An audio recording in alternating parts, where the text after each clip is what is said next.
Represented by La Lens TV. నమస్కారం అందరికీ. ఈరోజు మనం చాలా ముఖ్యమైన ఒక లీగల్ విషయం గురించి మాట్లాడుకోబోతున్నాం. చాలా కుటుంబాలలో ఇప్పటికే ఒక పెద్ద అపోహ ఉంది. కూతురికి ఆస్తిలో వాటా ఉండదు, పెళ్ళి అయ్యాక ఆమె వెళ్ళిపోయింది కాబట్టి ఆమెకు చిల్లి గవ్వ కూడా ఇవ్వనవసరం లేదు అంటూ చాలామంది వాదిస్తూ ఉంటారు. కానీ నిజంగా చట్టం ఏం చెబుతుంది? కూతురికి ఆస్తిలో సమాన హక్కు ఉంటుందా లేదా? ఒకవేళ కుటుంబ సభ్యులు ఇవ్వకుండా అడ్డుకుంటే ఆమె ఏం చేయాలి?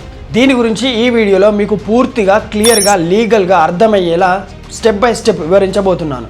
కాబట్టి ఈ వీడియో చివరి వరకు తప్పకుండా చూడండి, ఎందుకంటే ఈ యొక్క సమాచారం ప్రతి కుటుంబానికి ఉపయోగపడుతుంది. అవును, కూతురికి ఆస్తిలో వాటా అనేది ఉంటుంది. భారతదేశంలో ప్రస్తుతం అమలులో ఉన్నటువంటి వారసత్వ చట్టం ప్రకారం కూతురు కూడా కుమారుడితో సహా సమానమైన హక్కు పొందవచ్చు.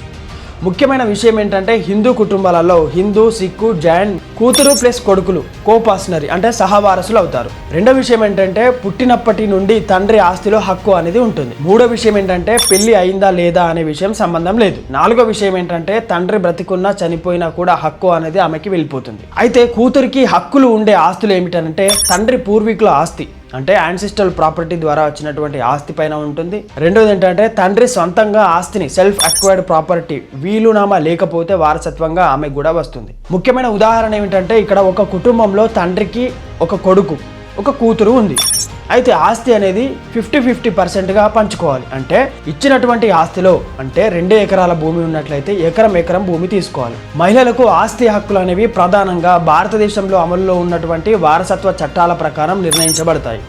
హిందూ, బౌద్ధ, జైన్, సిక్కు మతాలకు చెందినటువంటి వ్యక్తుల విషయంలో హిందూ సక్సెషన్ యాక్ట్ 1956 అనే చట్టం వర్తిస్తుంది. ఈ యొక్క చట్టం కుటుంబంలో ఉన్నటువంటి ఆస్తి పంపకం, వారసత్వ హక్కులు, మహిళల యొక్క హక్కులను వంటి అంశాల గురించి స్పష్టంగా చెబుతుంది. అయితే 1956 చట్టం ప్రకారం మహిళలకు వచ్చినటువంటి ఆస్తి మీద వారికి సంపూర్ణ హక్కు అంటే అబ్సల్యూట్ ఓనర్షిప్ అనేది ఉంటుంది. అంటే మహిళ తనకు వచ్చినటువంటి ఆస్తిని అమ్ముకోవచ్చు, గిఫ్ట్ చేయవచ్చు, లేదా వీలునామా ద్వారా ఎవరికైనా కావాలనుకున్న వారికి ఇవ్వచ్చు. ఇది మహిళను కేవలం పరిమిత హక్కులతో ఉన్నటువంటి వారికి కాకుండా పూర్తి యాజమాన్య హక్కులుగా గుర్తించి ముఖ్యమైన చట్టపరమైన మార్పుగా చెప్పుకోవచ్చు. అయితే 2005లో ఈ చట్టం ముఖ్యమైన సవరణ జరిగింది. అయితే ఈ సవరణ తర్వాత కూతురి కూడా కుమారుడితో సహా తండ్రి గారి ఆస్తులు యాన్సెస్ట్రల్ ప్రాపర్టీ హక్కు కలిగినటువంటి కోపార్సనరీగా గుర్తించబడుతుంది. అంటే పుట్టినప్పటి నుంచి కూతురికి ఆస్తిపై హక్కు అనేది ఉంటుంది. మరియు దాంతో పాటుగా పెళ్లి అయిందా లేదా అన్నది హక్కుపై ఎలాంటి ప్రభావం అనేది చూపదు. ఈ యొక్క మార్పు అనేది మహిళల యొక్క ఆస్తి హక్కుల విషయంలో చాలా పెద్ద ప్రగతిగా భావించబడుతుంది. అయితే ఇతర మతాలకు చెందినటువంటి వేరువేరు వ్యక్తిగత చట్టాలు అనేవి వర్తిస్తాయి. ఉదాహరణకు క్రైస్తవులకైతే ఇండియన్ సక్సెషన్ యాక్ట్ వర్తిస్తుంది. ముస్లింలకైతే ఇండియన్ పర్సనల్ లా అనేది ప్రకారం ఆస్తి అనేది పంపకాలు జరుగుతాయి. అందువల్ల వారసత్వ హక్కులు అనేవి మతాన్ని బట్టి మారవచ్చు. ఇక్కడ మనకు ల్యాండ్ మార్క్ జడ్జిమెంట్ గురించి మాట్లాడుకుందాం. అంటే వినీతా శర్మ వర్సెస్ రాకేష్ శర్మ 2020లో ఈ యొక్క కేసు అనేది రావడం జరిగింది. అయితే భారత సుప్రీంకోర్టు మహిళల యొక్క ఆస్తి హక్కుల విషయంలో అత్యంత కీలకమైన తీర్పు ఇచ్చిందని చెప్పుకోవచ్చు. అయితే కోర్టు స్పష్టంగా చెప్పింది 2005లో వచ్చినటువంటి హిందూ వారసత్వ చట్ట సవరణ ప్రకారం కూతురు పుట్టినప్పటి నుంచి కోపార్సనరీ అంటే సహవారసురాలుగా అవుతుంది. కూతురికి హక్కు రావడానికి తండ్రి 2005 నాటికి తండ్రి బ్రతికి ఉండాలి అనే షరతు అవసరం లేదు. తండ్రి 2005కు ముందు అంటే ఈ చట్టం చేయడానికి అంటే ముందుగానే మరణించినా కూడా కూతురికి తండ్రిలో ఆస్తిలో సమానమైన హక్కు అనేది ఉంటుంది. ఈ యొక్క తీర్పు ద్వారా అన్ని సందేహాలు పూర్తిగా తొలగిపోవడం జరిగింది. కూతురు ప్లస్ కొడుకు అనే సమానమైనటువంటి హక్కు సూత్రాన్ని సుప్రీంకోర్టు బలంగా చెప్పింది.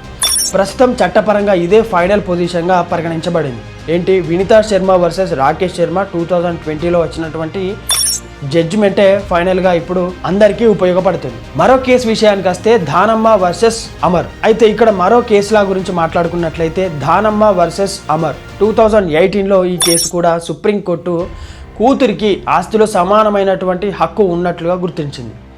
ఈ కేసులో తండ్రి 2001లోనే మరణించినప్పటికీ కూడా కోర్టు కూతురికి వాటా ఇవ్వాలని నిర్ణయించింది. అయితే ఈ తీర్పు సమయంలో ఒక ముఖ్యమైన న్యాయ సందేహం కూడా వచ్చింది. తండ్రి జీవించి ఉండడం అవసరమా లేదా అనే ప్రశ్న ఈ కేసులోని మహిళల యొక్క హక్కులను బలపరిచినప్పటికీ తర్వాత వచ్చినటువంటి వినీతా శర్మ తీర్పులో ఈ విషయాన్ని పూర్తిగా క్లియర్ చేసింది. అయితే ఇదే విషయాన్ని మనం సరళంగా చెప్పుకున్నట్లయితే ప్రస్తుతం చట్టపరంగా సుప్రీంకోర్టు స్పష్టంగా చెప్పింది.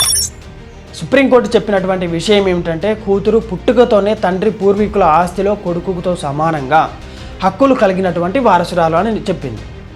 తండ్రి బ్రతికి ఉండడం, పెళ్లి కావడం లేదా ఇతరుల యొక్క పరిస్థితులను ఈ హక్కును ప్రభావితం చేయదు అని మహిళల యొక్క ఆస్తి హక్కుల విషయంలో భారత న్యాయస్థానం ఇచ్చినటువంటి అత్యంత ముఖ్యమైన తీర్పుగా చెప్పుకోవచ్చు. అయితే ఇక్కడ విషయం ఏంటంటే, ఒకవేళ కూతురికి చట్టపరంగా రావాల్సిన ఆస్తిని కుటుంబ సభ్యులు ఇవ్వకుండా అడ్డుకుంటే పూర్తిగా న్యాయమైన పరిష్కారాలు అనేవి కూడా ఉన్నాయి.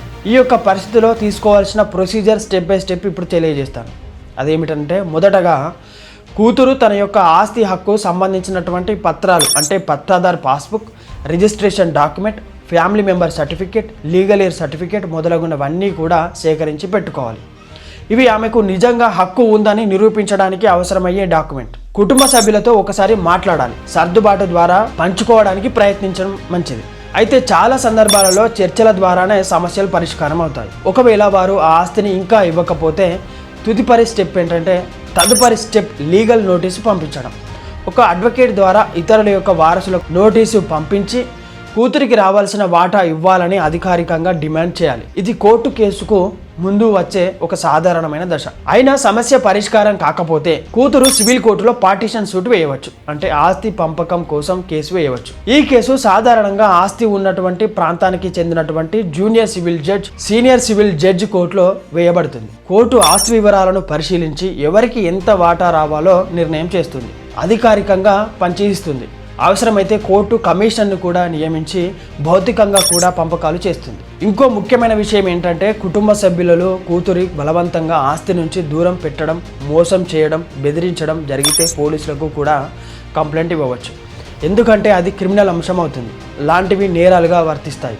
ఇదే విషయాన్ని ఇప్పుడు మనం సరళంగా చెప్పుకోవాలంటే, కూతురికి రావాల్సిన ఆస్తిని ఇవ్వకుండా అడ్డుకుంటే ఆమె చేయాల్సింది ఏమిటంటే డాక్యుమెంట్స్ సేకరించి అడ్వకేట్ ద్వారా లీగల్ నోటీసు పంపించి సివిల్ కోర్టులో పార్టిషన్ కేసు వేయించుకొని అవసరమైతే పోలీస్ కంప్లైంట్ చట్టపరంగా కూతురి యొక్క హక్కు బలమైన హక్కు, ఎవరు దాన్ని తీసివేయలేరు అని కోర్టు ద్వారా కూడా తప్పకుండా అతను పొందుతుంది.